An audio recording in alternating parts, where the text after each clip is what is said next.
Allô tout le monde, j'espère que vous allez bien en ce dimanche de mi-juillet très très chaud à Québec.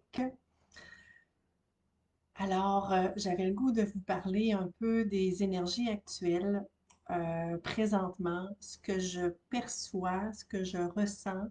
Il y en a qui sont encore beaucoup impactés au niveau émotionnel, situationnel. Ce n'est pas nécessairement confortable pour le moment. Je voulais vous parler qu'actuellement, en juillet, on est dans la vibration du 7 en numérologie.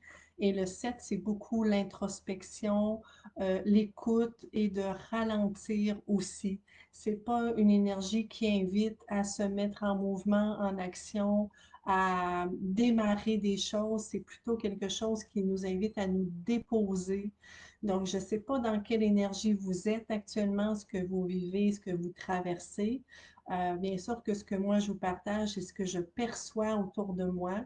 Et bien sûr qu'on est influencé, on est tous des individus uniques, on est tous influencés par notre chemin de vie, par l'année personnelle dans laquelle on est.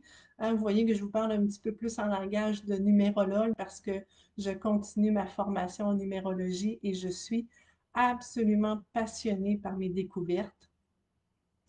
Je vous dirais que moi, personnellement, présentement, à part avoir fait un petit périple de 2 jours dans le Bas-Saint-Laurent parce que j'avais un grand besoin d'être en contact avec le fleuve, avec le ciel, dans quelque chose de beaucoup plus vaste que où je vis, euh, et que j'ai eu l'énergie, la vitalité nécessaire pour faire ce petit périple-là. Depuis le début du mois, je me sens vraiment dans quelque chose de très mollo. Et en prenant conscience de la vibration du mois dans lequel on est, ben, j'ai pu comprendre un petit peu plus euh, pourquoi je me sentais comme ça. Euh, il y a des journées où vraiment j'ai pas beaucoup d'énergie, c'est très mollo, très calme, juste comme le goût d'être dans le moment présent.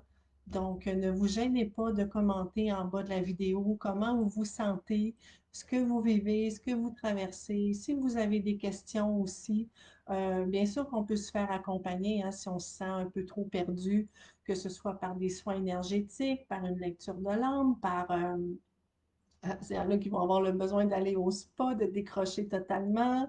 Ça peut être aussi à travers justement une étude numérologique pour mieux saisir qu'est-ce qui est là dans nos défis personnels. Parce que bien sûr que ce que je vous partage est plus dans une optique générale. Donc, voilà ce que j'avais le goût de vous partager aujourd'hui en souhaitant que ça résonne pour vous, que ça réponde peut-être à comment vous vous sentez, ce que vous vivez, ce qui est là. Des fois, d'amener certains mots nous amène des prises de conscience, puis ça amène un peu plus de paix.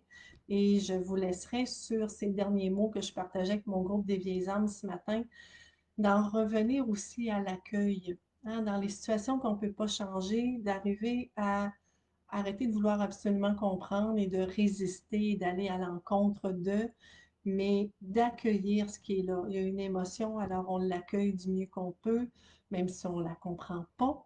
D'accueillir une situation qu'on ne peut pas changer pour amener cette paix, cette fluidité à l'intérieur de nous, que l'énergie circule et qu'on puisse passer à autre chose, qu'on puisse passer à un autre mouvement.